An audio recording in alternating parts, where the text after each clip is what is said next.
My name is Harounan Kazianga. I'm an associate professor at the Spear School of Business at Oklahoma State University. So before joining Oklahoma State University, I spent 2 years at the World Bank. I have been a postdoctoral fellow at Yale University and at Columbia as well. And I'm engaged in research in development economics and mostly in Africa. And I do micro studies on household decision makings, and I focus on investment in human development and in agriculture as well. And I have a number of research projects going on in the field in Africa, essentially. So I'm originally from Burkina Faso, and I have a PhD from Purdue University in agricultural economics, and I did my undergraduate studies at the University of Ouagadougou in Burkina Faso. And before that, I lived in Cote d'Ivoire, where I went to elementary through high school. So essentially, we think that first we conduct cash transfers as related to investment in education here, and we think that poor household or low-income household in this context don't invest in education of their children because they lack the resources. Okay, so one way to remove this constraint is to give them the additional resources. If you don't send your kid to school because you don't have enough money, if we give you money you are supposed to send, we expect you to send your kid to school. But it's also possible that when the parents take the money, they might use it for something else instead of sending the kid to school. This is one reason for wanting to have a conditionality.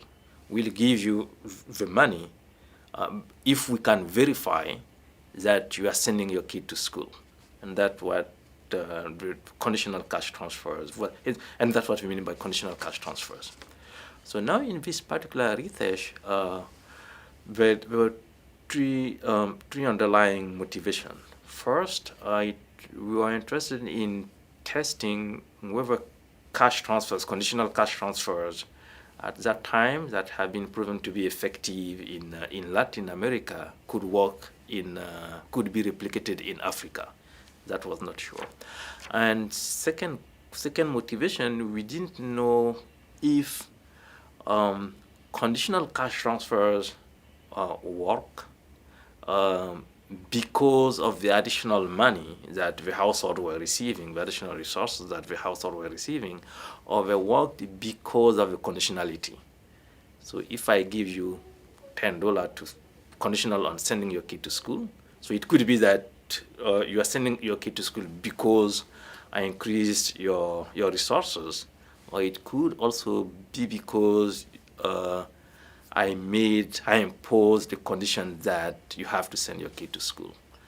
And the third motivation was whether the fact that most transfers were given to mothers instead of fathers matter.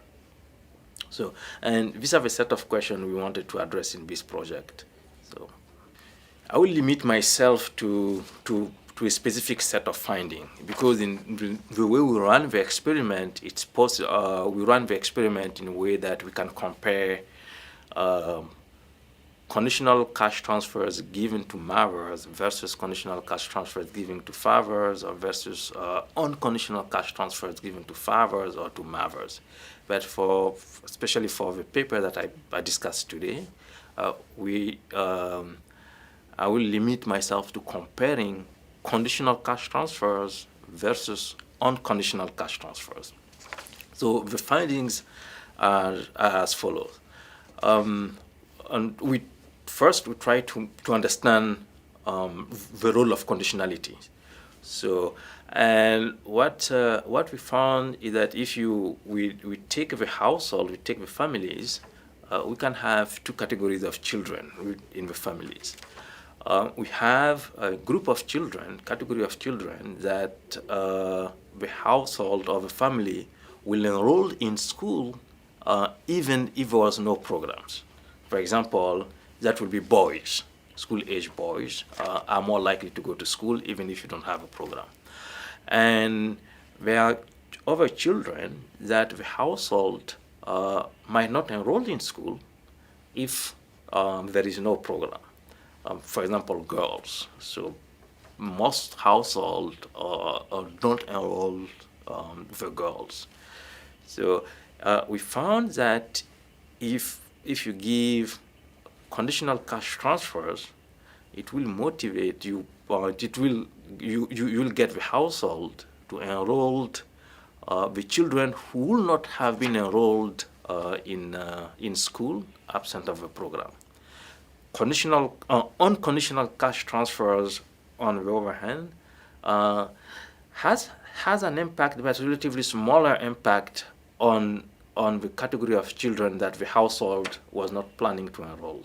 But unconditional cash transfers still have a large effect on the children that the household were going to enroll in school anyway.